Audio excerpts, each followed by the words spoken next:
وهذه الشيلة مهداة إلى الأستاذ عثمان أبكر حمق من عضو رابطة عبس العالمية حمدان عبد الله العبسي بمناسبة تكريمه وتقاعده من العسكرية بعد 30 عام من العطاء والخدمة. عثمان رمز المرجلة حي الطرياه، سيف المواقف كاسب للرهاني، تشهد فعول النادرات وسواياه في كل ميدان وفي كل شان.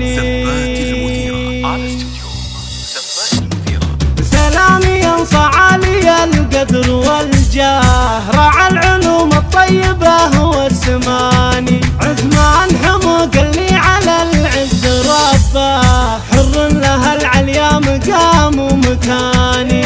يوم التقاعد قافي المدح يزهى، ونسوق له أجزى البيوت المعاني، فالعسكرية طاب فعله وممشاه بعد 30 عام خدمة وتفاني. عثمان رمز المرجلة حي طرياه، سيف المواقف كاسب للرهاني، تشهد فعول النادرات وسواياه في كل ميدان وفي كل شان، في خدمة التراث ما حد تعدى، تراث الفرسان فخرنا بالزمان،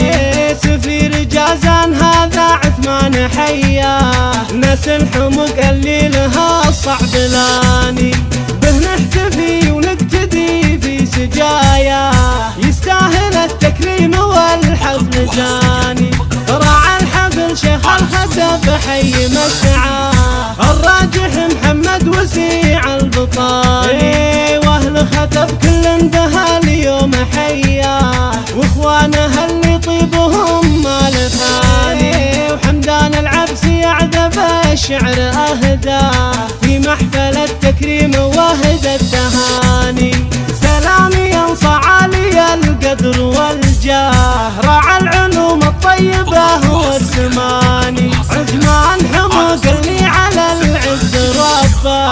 حر لها العليا مقام ومكاني، يوم التقاعد قافي المدح يزهى، ونسوق له أجزى البيوت المعاني، فالعسكرية طاب فعله وممشاه بعد 30 عام خدمة وتفاني. عثمان رمز المرجلة حي طرياه، سيف المواقف كاسب للرهاني، تشهد فعول النادرات وسواياه في كل ميدان وفي كل شان، في خدمة التراث ما حد تعدى، تراث الفرسان فخرنا بالزمان،